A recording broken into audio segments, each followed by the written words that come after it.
Carlos Caro Coria, abogado del consorcio Kunturhuasi, nos acompaña.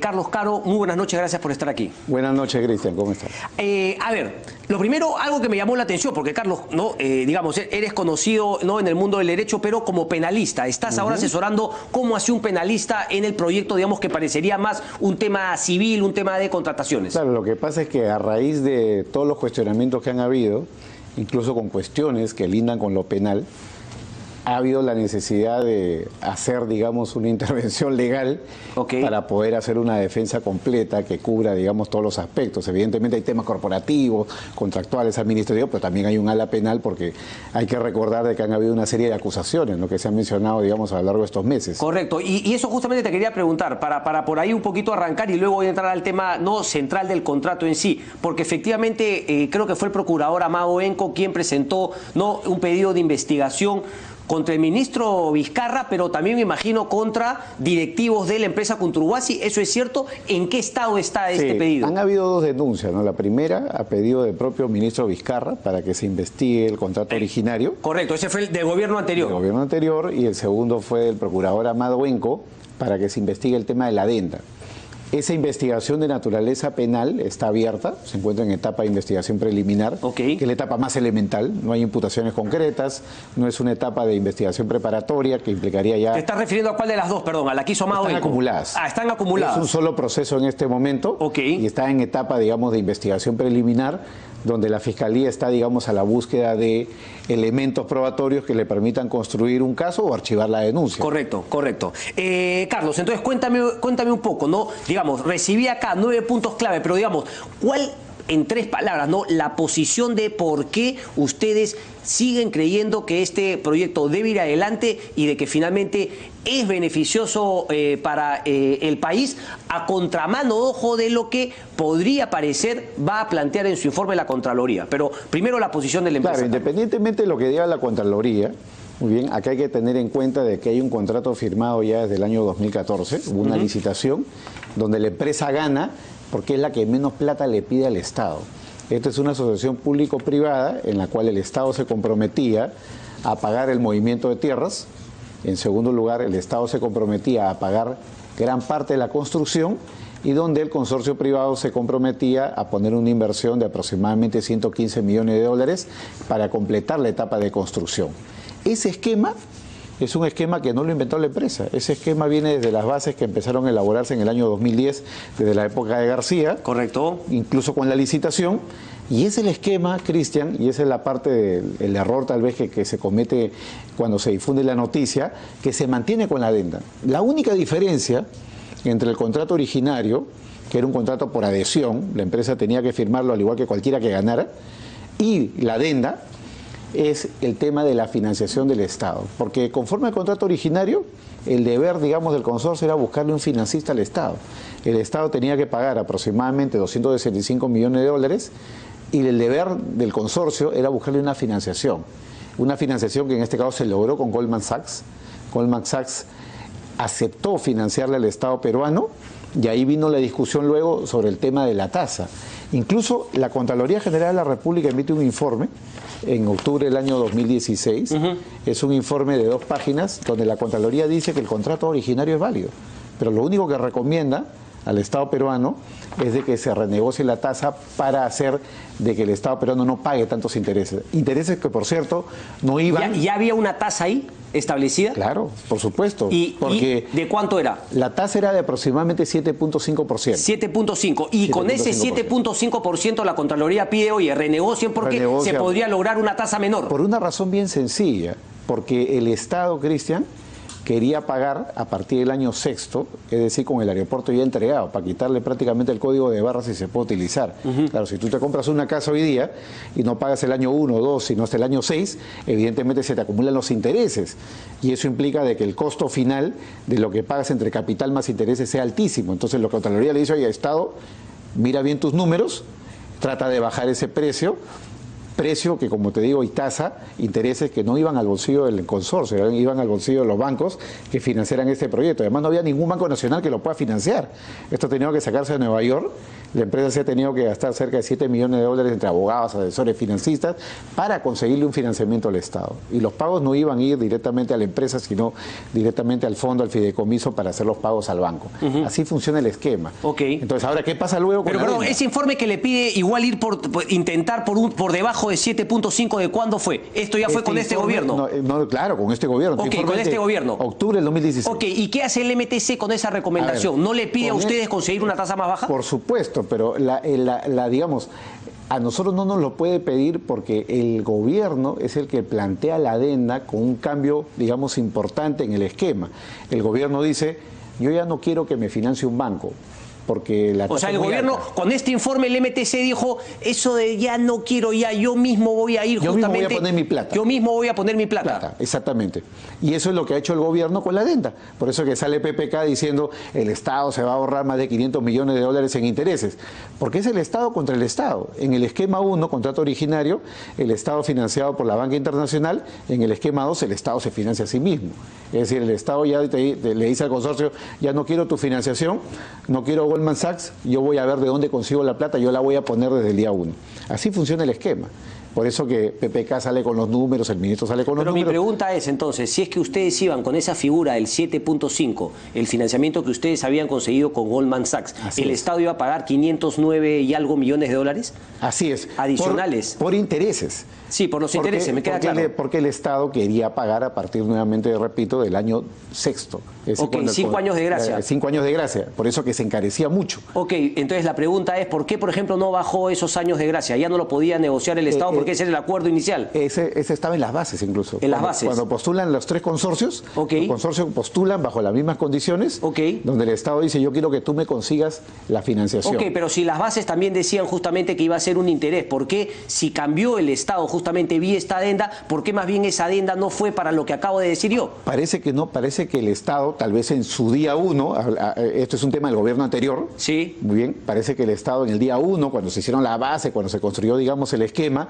no tuvieron ellos muy claro cuánto podía llegar a costar esto bajo la idea de no voy a pagar los primeros 5 años.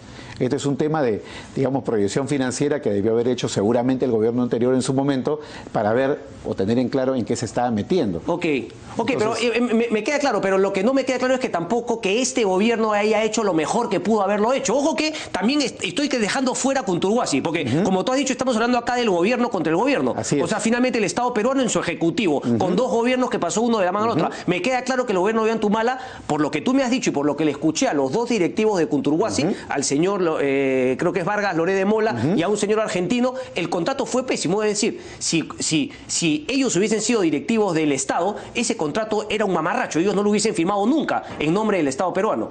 En eso podemos coincidir. Digamos que yo no eso lo dijeron ellos. Claro, yo no estoy en el esquema de lo que los funcionarios del Estado en su día pudieron haber manifestado. Pero entenderás que yo como periodista sí, Carlos, porque justamente nosotros un poco hablamos para ver si el Estado lo hizo de la mejor manera o no. Y lo que queda claro es que el gobierno de Ollantumala lo hizo pésimo con unas bases que a todas luces no tenían sentido con el tema de los 5 años de gracia, porque después iba a venir unos intereses tremendos. Pero la pregunta es por qué este gobierno también no negoció, por ejemplo, que ya no van los 5 años de gracia. Otra figura, porque lo que sí tiene una realidad es lo que dice Juan Mendoza, que tiene un costo de oportunidad. Es decir, el dinero que el Estado le va a dar a Conturhuasi, que ya no se lo va a fijar la banca es un negocio. El Estado parece que no tiene ese negocio. Entonces, hay un costo, unos intereses que el Estado se iba a dejar de perder porque ahora ellos van a poner el billete. Goldman Sachs ponía el billete a cambio de una tasa de interés. ¿El Estado peruano qué recibe a cambio de esa plata? El Estado lo que quiere es que el proyecto se lleve adelante por los beneficios sociales que trae el proyecto para el desarrollo. Tendríamos que entrar nuevamente ya a valorar social. Cuáles son los beneficios sociales. Que eso es muy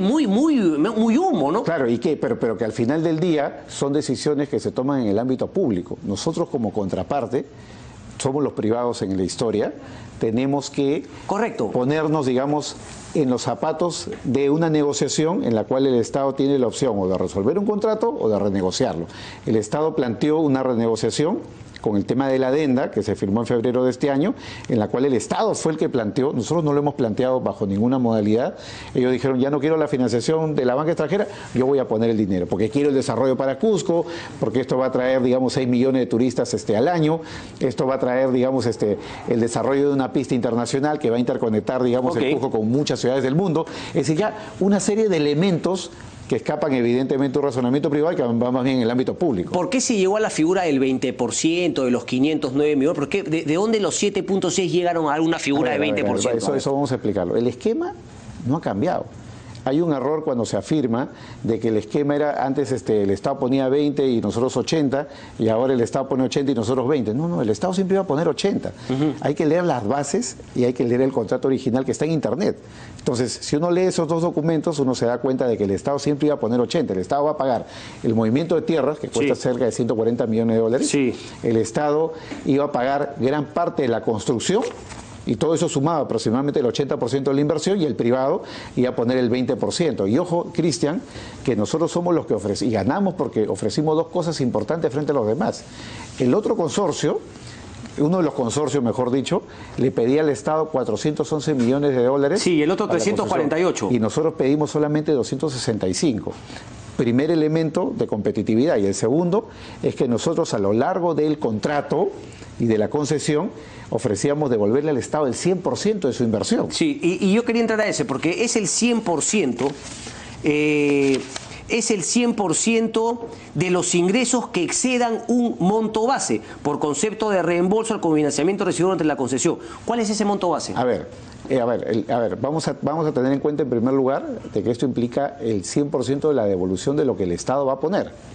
Es decir, a lo largo del contrato de concesión existe el compromiso de que devolverle al Estado lo que el Estado ponga para efecto de la construcción pero del curiosamente aeropuerto. No está cuantificando sus intereses, que sí hubiese cuantificado Goldman Sachs. Claro. O sea, el Estado dentro de lo que va a recibir no está cuantificando los intereses, porque el Estado es regalón, pues. Se ha puesto, digamos, una línea base para que pueda operar. No tengo ahorita la cifra en mente, pero es aproximadamente 30 millones de dólares. El exceso... ¿Al año? Al año, efectivamente. El exceso es el exceso que en el 100% también le va a corresponder al Estado. Pero, a ver, porque es una cosa, ¿no? De los ingresos, y hay un costo anual, ¿verdad? Claro, para por operar. Supuesto, por supuesto. Ok, una vez que tú cubres ese costo, ¿el 100% va para el Estado o hay un monto de utilidad también? No, claro, se ha puesto un costo base, digamos, más una utilidad base, y a partir de ahí 100%. Y a partir de ahí el 100% del Estado, el exceso del Estado. ¿Cuál es esa utilidad base?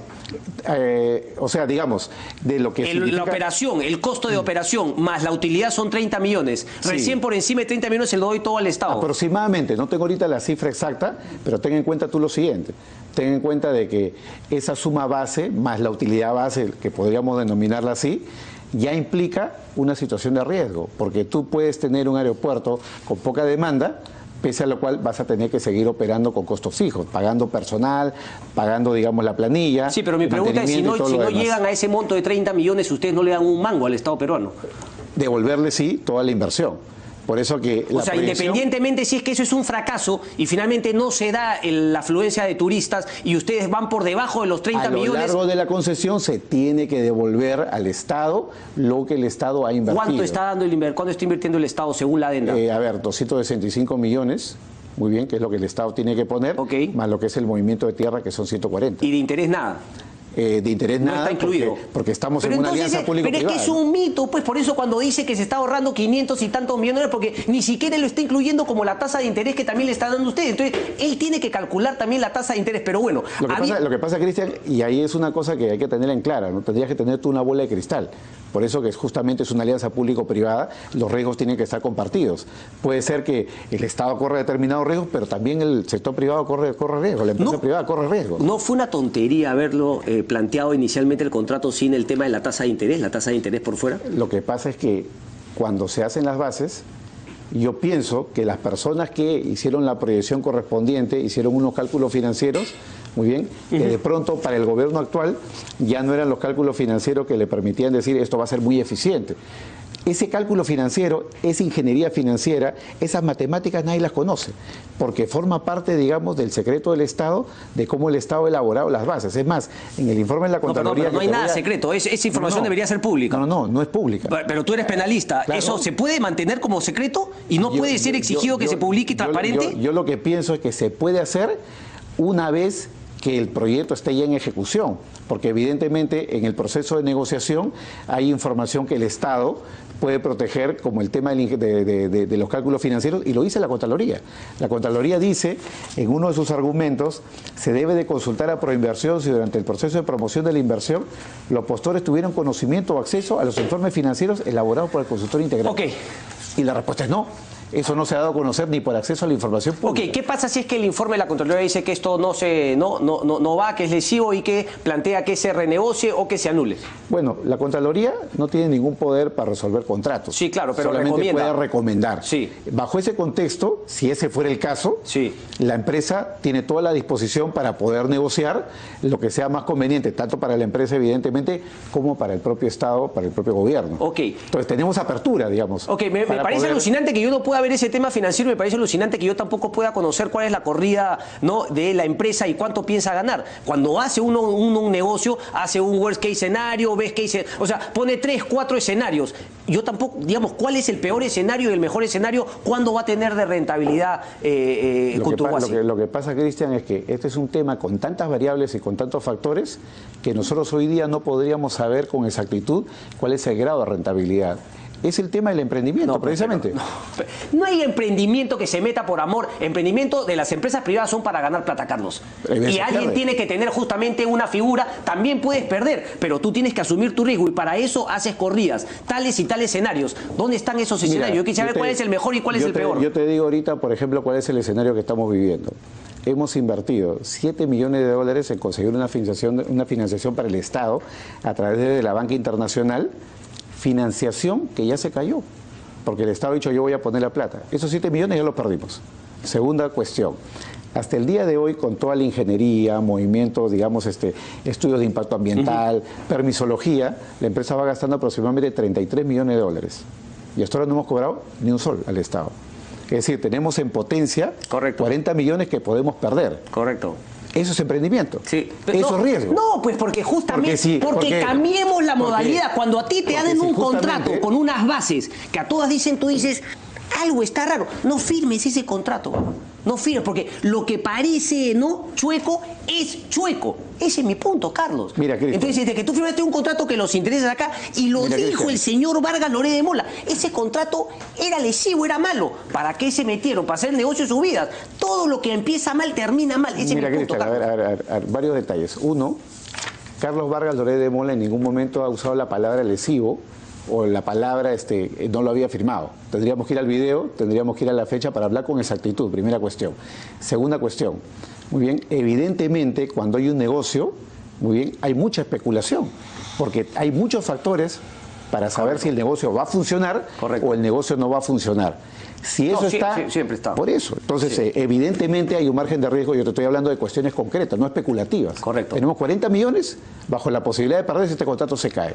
Correcto. Y eso es emprendimiento. Eso es lo que yo quería defender. Vamos a estar atentos, Carlos, entonces a lo que venga ocurriendo con el informe y justamente tenerlos nuevamente por acá. Y yo te voy a dejar, Cristian, solo para terminar, el informe de la Contraloría, el informe del Ministerio de Economía y Finanzas, que es el que le cuida el patrimonio al Estado, donde el Ministerio de Economía y Finanzas en febrero de este año se pronuncia a favor del tema de la adenda y dice expresamente todo lo contrario de lo que se viene diciendo. ¿Y ahora ha cambiado su posición? No. El Ministerio de Economía y Finanzas nunca ha cambiado. No, digo, la Contraloría.